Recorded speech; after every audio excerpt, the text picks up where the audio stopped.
حضرت ذوالقرنین رضی اللہ تعالیٰ عنہ، اللہ تعالیٰ نے انہیں زمین میں اقتدار دیا تھا۔ 4 لوگ دنیا میں ایسے ہو چکے ہیں جنہیں اللہ تبارک و تعالیٰ نے پوری دنیا میں اقتدار دیا، ایک وقت میں پوری دنیا کا ایک ہی بادشاہ۔ 2 مسلمان تھے، 2 کافر۔ مسلمانوں میں حضرت سلیمان علیہ السلام اور جناب ذوالقرنین علیہ السلام، اور کافروں میں بخت نصر اور نمرود۔ یہ 2 لوگ ہیں جنہیں اللہ نے پوری دنیا میں اقتدار دیا، اور پھر اس کے بعد آنے والے وقت میں اللہ تعالیٰ امام مہدی کو سارا اقتدار عطا فرمائے گا پوری دنیا کا۔ حضرت ذوالقرنین کے بارے میں 2 روایات ہیں، ایک تو یہ ہے کہ وہ نبی تھے اور ایک یہ ہے کہ نہیں وہ ولی تھے، لیکن مجھے حضرت مولا علی شیر خدا رضی اللہ تعالیٰ عنہ کا قول ملا ہے جس میں آپ نے فرمایا کہ نہیں وہ نبی نہیں تھے، تو اس لیے میرا نظریہ یہی ہے کہ وہ اللہ کے ایک نیک بندے تھے۔ اللہ نے انہیں پوری زمین میں اقتدار دیا۔ وہ ایک مہم پہ نکلے، ان کا ارادہ بنا کہ میں ذرا دنیا کا چکر لگاؤں، تو انہوں نے سفر شروع کیا کہ میں دیکھوں ذرا سورج غروب کہاں ہوتا ہے۔ تو فرماتے میں پہنچا، بڑا گیا، لیکن میں اس مقام تک پہنچ گیا جہاں سورج غروب ہوتا ہے، تو پھر میں نے دیکھا کہ ایک سیاہ کنواں ہے جس کے اندر جا کے وہ چھپ گیا ہے، لیکن رب کریم کی اس حقیقت تک میں پہنچ سکا نہیں۔ پھر آپ فرماتے ہیں کہ میں آگے نکلا تو مجھے ایک قوم کے بارے میں بتلایا گیا جو بڑی خونخوار قوم تھی، بڑی خونخوار، اس کو یاجوج اور ماجوج کہا جاتا ہے۔ یہ قوم اتنی خونخوار تھی کہ یہ درندوں کو بھی کھا جایا کرتی تھی، اتنے لمبے چوڑے ان کے قد تھے، اتنے زیادہ طاقتور تھے کہ سانپ اور بچھو بھی کھا جاتے تھے۔ یہ نکلا کرتے تھے سبزے کے دنوں میں تو ساری کھیتیاں اجاڑ جاتے تھے، ہر چیز تباہ کر جاتے تھے، حتیٰ کہ انسانوں تک کو کھا جاتے تھے۔ تو حضرت ذوالقرنین جب وہاں پہنچے، اللہ تبارک و تعالیٰ نے انہیں ان مظلوم لوگوں کا مددگار بنایا جن پر یاجوج اور ماجوج کی قوم ظلم کرتی تھی۔ انہوں نے آپ سے کہا کہ حضور مہربانی فرمائیں، اس قوم سے تو ہماری جان چھڑائیں۔ آپ نے فرمایا تم میری مدد کرو۔ انہوں نے کہا حضور کس طرح؟ فرمایا بس جسمانی طور پر میری مدد کرو۔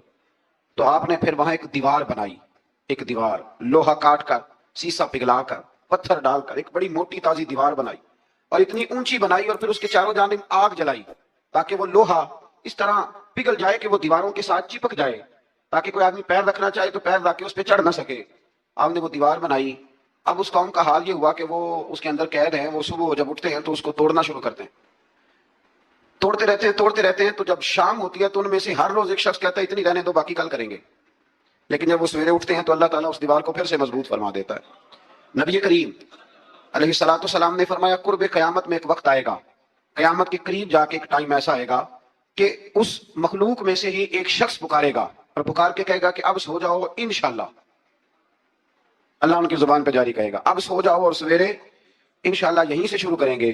تو فرمایا وہ چونکہ انشاءاللہ کہیں گے تو پھر اللہ تبارک و تعالیٰ اگلے دن اس دیوار کو وہیں پہ رکھے گا جہاں رات کو انہوں نے اسے چھوڑا تھا۔ اگلے دن وہ توڑیں گے تو دیوار ساری ٹوٹ جائے گی، اور پھر اللہ تبارک و تعالیٰ کا فضل ہوگا تو مسلمان کی طرف وہ بڑھیں گے، وہ قتل و غارت کریں گے، پھر سے وہی درندگی کریں گے، تو پھر حضرت عیسیٰ علیہ الصلوۃ والسلام ان کے لیے دعا کریں گے۔ تو دعا کا یہ حال ہوگا کہ ان کے وجود پر کچھ ایسی چیزیں برآمد ہوں گی جن کی وجہ سے وہ مر جائیں گے، ختم کر دیے جائیں گے، قیامت کے قریب جا کے وہ دوبارہ آئیں گے۔ اس کے بعد پھر اللہ تبارک و تعالیٰ نے سورہ کہف کی آخری آیات میں 7 سمندر اور ان جیسے اور بھی آ جائیں، فرمایا 7 سمندر ہوں اور ان جیسے اور بھی آ جائیں اور مل کر وہ روشنائی بن جائیں تو میرے رب کے کلمات ختم ہونے سے پہلے سمندر ختم ہو جائیں گے۔ اور آخری آیت میں اللہ تعالیٰ نے فرمایا کہ رسول صلی اللہ تعالیٰ علیہ وسلم آپ کہہ دیجیے کہ میں تمہاری طرح ہی ایک بشر ہوں، انا بشر مثلکم، میں بھی تمہاری طرح ایک۔ اب مثلکم کا بہت سارے لوگوں نے ترجمہ اپنی طرح کا کر لیا ہے، حالانکہ حضور صلی اللہ تعالیٰ علیہ وسلم نے فرمایا کہ بشر ہونے میں تمہاری طرح ہوں، رسول ہونے میں تمہاری طرح نہیں، اللہ کا حبیب ہونے میں تمہاری طرح۔ اور وہ یہ جو میں کہہ رہا ہوں نا نہیں، تو یہ صحیح بخاری کے لفظ ہیں، حضور نے فرمایا ایکم مثلی، کون ہے تم میں جو میری طرح ہو، یہ صحیح بخاری کے لفظ ہیں۔ اللہ تبارک و تعالیٰ سمجھنے کی توفیق عطا فرمائے۔ پھر اس سے آگے سورہ مریم شروع ہوتی ہے۔ اس صورت میں اللہ تبارک و تعالیٰ نے حضرت زکریا علیہ السلام کا ذکر فرمایا ہے کہ وہ لاولد تھے اور بڑھاپے کی عمر کو پہنچ چکے تھے۔ انہوں نے اللہ تعالیٰ سے اولاد کی دعا کی جو ان کا اور آل یعقوب کا وارث ہو، تو اللہ تعالیٰ نے انہیں بیٹے کی بشارت عطا فرمائی جس کا نام انہوں نے یحییٰ رکھا، بلکہ یہ نام انہوں نے پہلے سے رکھ لیا تھا، یحییٰ نام انہوں نے پہلے سے رکھ لیا تھا۔ مجھے اب لوگ کس سینس میں مسئلہ پوچھتے ہیں یہ نہیں مجھے پتا، لیکن مجھ سے ایک دوست نے کچھ دن پہلے پوچھا کہ پیدائش سے پہلے بچے کا نام رکھنا جائز ہے، تو میں نے انہیں کہا کہ ہاں، سورہ مریم پڑھیں گے تو آپ کا اندازہ ہوگا کہ حضرت زکریا نے بیٹے کا نام پہلے رکھ دیا تھا، کیونکہ انہیں یقین کامل تھا کہ رب کریم مجھے بیٹا ہی عطا فرمائے گا۔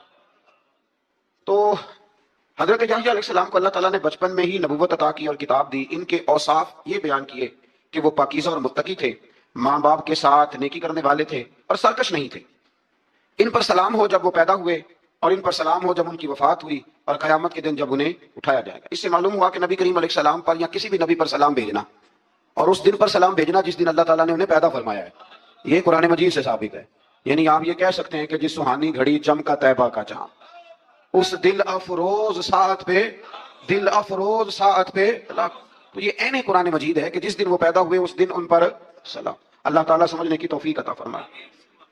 پھر اس سے آگے چل کر حضرت مریم سلام اللہ علیہا کا ذکر ہے کہ ان کے پاس فرشتہ آیا.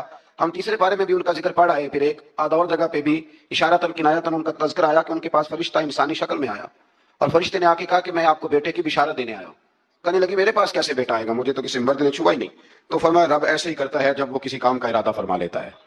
تو حضرت مریم کے ہاں اللہ تبارک و تعالیٰ نے حضرت عیسیٰ علیہ السلام کی ولادت فرمائی. حضرت عیسیٰ بغیر باپ کے پیدا ہوئے، اور حضرت آدم علیہ السلام بغیر ماں باپ کے پیدا ہوئے. تو یہ اللہ کی قدرت کی نشانی ہے.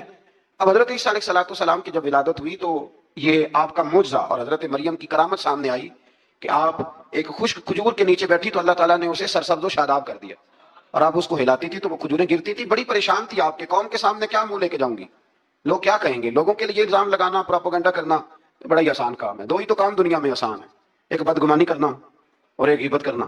اور اتنا مزیدار کام ہے کہ آپ ساری دیہڑی کرائیں. کوئی بندہ تھکنے کو تیار ہے، معاذ اللہ ثم معاذ اللہ سارا دن. اور اگر آپ کہیں کہ اللہ کا ذکر کرو، تسبیح لے لو، صرف 500 دفعہ درود شریف پڑھ لو، تو پھر کیا بنے گا؟ کام یاد آ جائے گا. بہت سارے لوگوں نکل لیں گے. کبھی کبھی کچھ چیزیں بڑی یاد رہ جاتی ہیں. ایک شاعر نے ایک شعر کہا تھا، میری تھوڑی سی شعری ذوق ہے تو مجھے دلچسپی ہے، رہ جاتی ہیں کچھ باتیں ذہن میں. ایک دفعہ ہمارے ایک دوست کے بارے میں کچھ پروپیگنڈا ہونے لگا تو میں نے انہیں ایک شعر لکھ کے بھیجا. مجھے یاد تھا، میں نے ایک شعر لکھا. کسی شاعر نے کہا تھا کہ مخلوق تو فنکار ہے اس درجہ کے پل بھر میں، سنگے در کعبہ سے بھی اسنام تراشے. کعبے کے اندر سے مٹی لے کے لوگ بت بنا لیتے ہیں اور اللہ کا شریک بناتے ہیں. تو کہنے لگا شاعر کہ مخلوق تو فنکار ہے اس درجہ کے پل بھر میں، سنگے در کعبہ سے بھی اسنام تراشے. تم کون ہو، کیا چیز ہے داغے کبابی، لوگوں نے تو مریم پہ بھی الزام تراشے. لوگ تو منٹ لگاتے ہیں، وہ جو رہی مسجد میں، پلی مسجد میں، لوگوں نے الزام لگانے کا وقت آیا تو الزام لگا دیا. سید عائشہ صدیقہ پہ لگا دیا، صدیق کی بیٹی اور صدیقہ. آپ سوچ سکتے ہیں کہ لوگ کہاں تک جاتے ہیں اور باتیں کہاں تک پہنچتی ہیں. تو یہ میرے رب کریم کا فضل اور کرم ہے کہ جناب مریم کی برات کا اعلان بھی قرآن نے کیا، اور حضرت عائشہ صدیقہ کی برات کا اعلان بھی قرآن پاک نے فرمایا.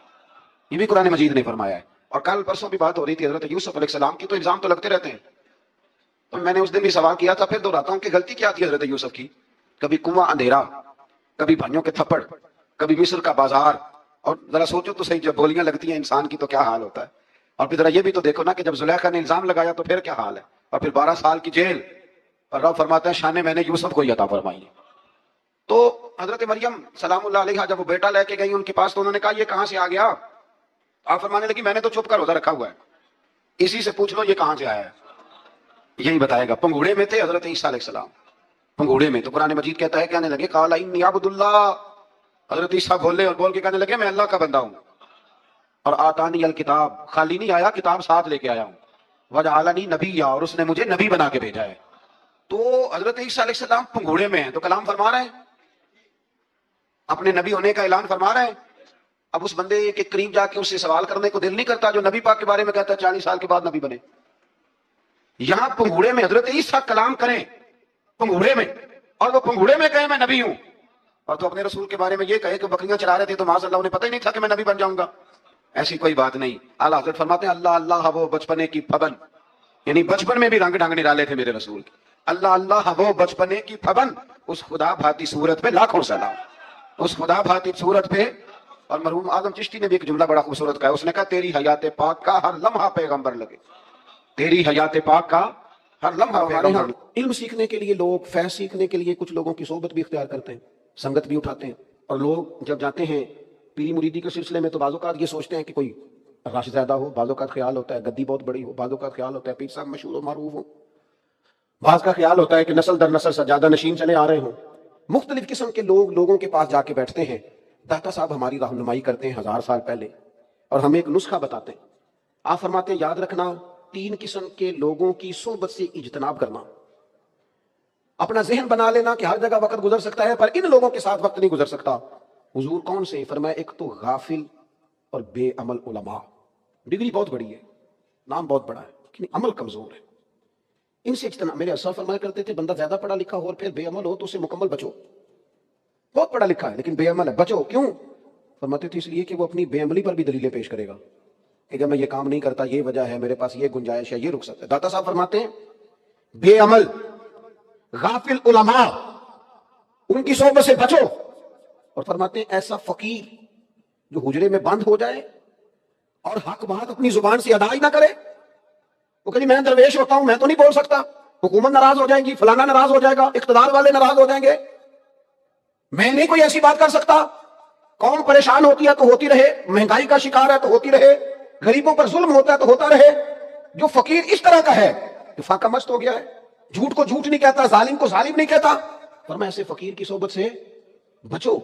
اور تیسرے نمبر پر داتا صاحب فرماتے ہیں جو جاہل صوفی ہے نا، وہاں جلموں جو کرے فقیری، وہ کافر مرے دیوانہ ہو.